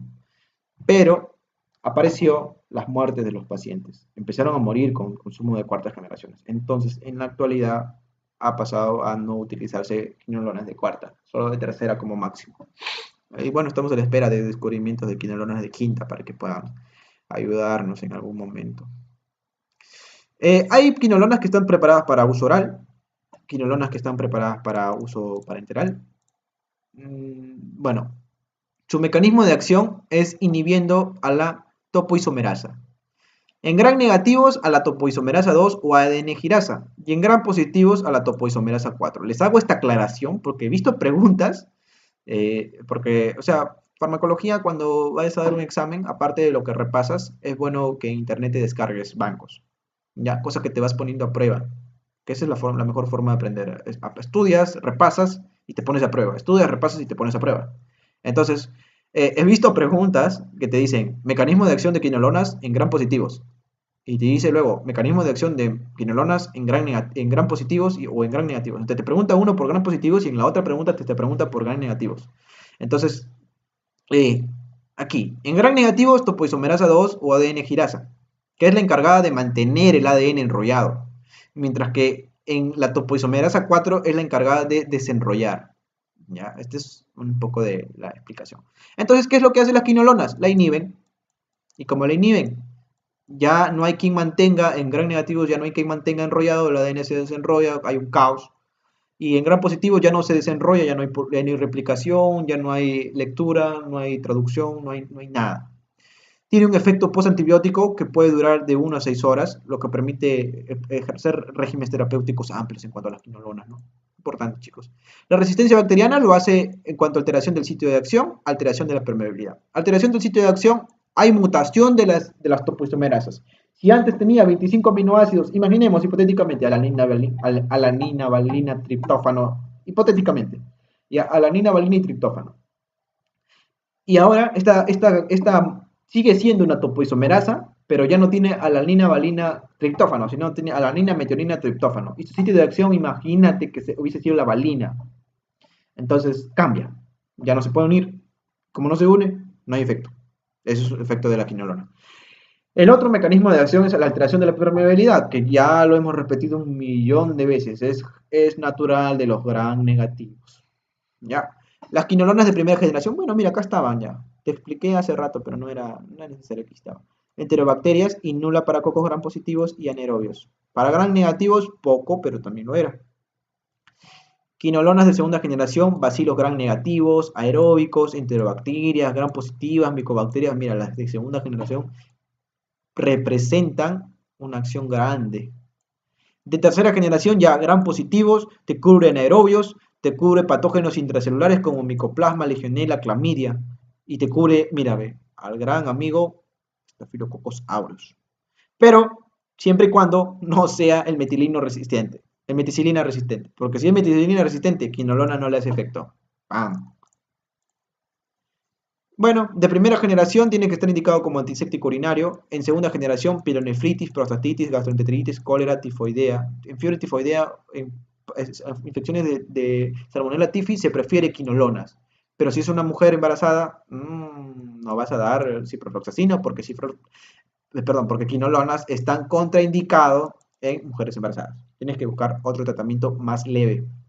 Uno que implique solamente que el fármaco se vaya de frente a la orina. ¿Ya? Tercera, neumonía comunitaria. Las de tercera generación están implicadas en las neumonías comunitarias cuando los fármacos normales no funcionan. Ya hago esta aclaración porque no porque un paciente tenga neumonía le vas a dar una quinolona. No, tienes que darle cuando tus demás fármacos no están funcionando. Esta es la dosis, ciprofloxacino, 250 miligramos cada 12 horas en ITUS no complicadas, pero puedes darle desde 500 hasta 1 gramo en el día. Esto les hago la aclaración porque hay algunas personas que son muy cerradas en cuanto a las dosis y te dicen, no, me enseñaron que son 600 miligramos de ciprofloxacino. No, yo no le puedo dar más, no le puedo dar más. En realidad le puedes dar más, 500 hasta 1 gramo por día. ¿Ya? Cuando tú sabes los parámetros, te permite jugar si tú le das 600, si le das 700, si le das 800 o si le das el gramo completo. Eso depende de ti ya. Bueno, pasamos a la vancomicina. La vancomicina es un glucopéptido que trabaja también inhibiendo a la pared celular. Ahora, hagamos una retroalimentación. ¿Recuerdas cuando te hablé de penicilinas? Penicilinas también inhibían la síntesis de la pared celular. Los glucopéptidos también. ¿Y entonces en qué se diferencia? Bueno, recuerda, las penicilinas actuaban en la tercera fase, que era el proceso de la transpeptidación, gracias a las PLP, a las proteínas ligadoras de penicilina. Mientras que vancomicina, ¿qué es lo que hace? Recuerda, teníamos nuestra bacteria que tenía su peptidoglucano formado por ácido murámico, ácido acetilmurámico y ácido acetilglucosamina. No sé si te acuerdas o ya te habrás olvidado de repente. De repente se ha olvidado con esto de la pandemia. No te preocupes, yo te voy a acordar aquí, ahorita aquí. Ya no vamos a tomar el tiempo dibujando esto. Entonces tienes esto, ácido murámico, ácido acetilmurámico, ácido acetilglucosamina. Del ácido acetilmurámico, vamos a dibujar la segunda fila de las. Eso, ya acabamos, no se preocupen chicos. Ya sé que tienen sueño, que se quieren ir a dormir, que quieren su certificado. No se preocupen, Ricardito ahí les va a hacer. Miren, de amarillo imaginemos que es el ácido acetilmurámico.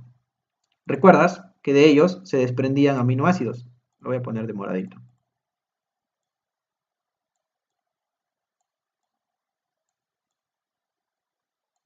¿Ya? Se desprendían aminoácidos. Ay, qué feo dibujo. Bueno, es porque estoy con mouse. Bueno, en la vida real también dibujo feo. Ya. ¿Recuerdas? Venía acá la transpeptidasa, la PLP, y generaba la síntesis, o sea, generaba el enlace y permitía que haya una unión así, de este tipo, ¿no? Ya, lo voy a poner de otro color, de verde. Permitías un enlace así, ¿ya? Pero, ¿qué va a hacer la vancomicina? La vancomicina se une acá, ¿ya? En el aminoácido, en los aminoácidos, acá también. De tal forma que cuando venga la transpeptidasa y quiera unirlas, ya no me encuentro los aminoácidos que normalmente se unían. Entonces no hay unión. Y como ya no hay unión, se inhibe la síntesis de la pared celular. No, muere. ¿Ya? Así actúa la vancomicina, chicos. Entonces, ¿cómo actúa la vancomicina? Se une los aminoácidos del ácido acetilmurámico y lo cual no permite que las PLP puedan hacer la unión de los aminoácidos y no se pueda cumplir. Entonces, esto es una del mecanismo de acción. Bien, vamos a continuar. Es activo. Lamentablemente, vancomicina solamente está indicada, y ojo, métete bien en la cabeza, para aureus resistentes a meticilinas, para estafilococos epidermidis también resistentes, ¿ya? Y para Clostridium difíciles, causante de qué? enterocolitis pseudomembranosa, Clostridium difficile. Ya chicos, vancomicina. Absorción, poca absorción y altas concentraciones en heces, por eso es que es para Clostridium difficile. Distribución, cuando se da vía oral, obviamente. Y vía intramuscular, nunca vayas a dar vancomicina, chicos, porque eso sí necrosa el tejido. El paciente se te va a quejar, que le arde, que le duele, y tiene razón porque quemas el tejido con vancomicina. Es bien venosa nada más. Metabolismo y excreción, 6 horas en forma inalterada. Ya se excreta. Farmacodinamia. Se une la porción de alanil de alanina de los peptidoglucano, inhibiendo la segunda fase de la síntesis de la predibacteriana. Ya, esto ya te expliqué ya. Espectro antibacteriano reducido. Estafilococos, streptococos, Corynebacterium y Clostridium. Clostridium difficile y Corynebacterium difteriae. Dosificación. Esta es la dosis. 45 miligramos kilogramos día de peso por endovenoso. Y lo tienes que pasar en 30 o a 60 minutos. Porque si lo pasas de golpe también necrosas el tejido. Cuidado con vancomicina. Y bueno, su problema mayor es la otoxicidad y la nefrotoxicidad. La otoxicidad se elimina cuando disminuyes la dosis de vancomicina, pero la nefrotoxicidad a veces es irreversible. A altas dosis y si es que te pasas más de 7 días, bueno, lo ideal es 7 días ya, pero hay estudios o hay personas que mencionan hasta 12 días. Si le das hasta más de 12 días, ten por seguro que la otoxicidad y la nefrotoxicidad pueden ser para siempre. Bien, eso es el vancomicina. Recuerda que solamente es para reducido, ¿ya? Eso sí tienes que aprenderte de memoria, vancomicina. Metronidazol. Tratamiento para trichomonas, yardiasis y amebiasis. ¿Y por qué me estás hablando de si estos son parásitos, protozoos? Porque bueno, metronidazol es de elección para anaerobios que no reaccionan a lincosamidas. ¿Ya? Bacteroide fragilis. Recuerda que Bacteroide también era activo contra licosamidas, pero metronidazol lo reemplaza. Absorción, se absorbe bien vía oral. Distribución, circula ligado a proteínas, muy poco, mira, poca ligación a proteínas, cruza la placenta y pasa por la leche. Por eso al niño tienes que tener cuidado. Metabolismo hepático, excreción renal y en heces. En cuanto a metronidazol, es un para anaeróbicos, ¿ya chicos? Alteración de óxido reducción. ¿Qué es lo que pasa? Que tiene un anillo imidazol, perdón, ya, el metronidazol. Y este anillo, vamos a ponerlo así, tiene la función de hacer óxido reducción. Entonces la bacteria está feliz para que, vamos a dibujar una bacterita bonita. Una bacteria anaeróbica. Una bacteria anaeróbica no requiere oxígeno. Y como no requiere oxígeno, nunca va a generar radicales de óxido reducción. O sea, estamos hablando del ion superóxido, del peróxido. Nunca se van a generar en la bacteria porque la bacteria nunca ha tenido contacto con el oxígeno. Y como no se genera esto, la bacteria no te va a generar mecanismos de respuesta a estos variantes del oxígeno. Entonces, ¿qué es lo que vas a tener? Vas a tener una bacteria que cuando venga alguien que pueda hacer oxidación o reducción, la mata. Ese es el metronidazol. Por eso es que en las anaerobias trabaja así. Y bueno, metronidazol sobre Clostridium, Bacteroides, Gardnerella vaginalis, Helicobacter pylori. Bonito, mira. Por eso es que recuerda que en Helicobacter pylori, ¿qué te dije? Das tratamiento con un inhibidor de bomba de protones, que puede ser el omeprazol, el gansoprazol, ya eso depende de ti. Tienes que dar tratamiento con claritromicina y tratamiento con amoxicilina más ácido clavulánico, pero puedes cambiarlo, puedes darle metronidazol. Clostridium, Bacteroides, Gardnerella vaginalis.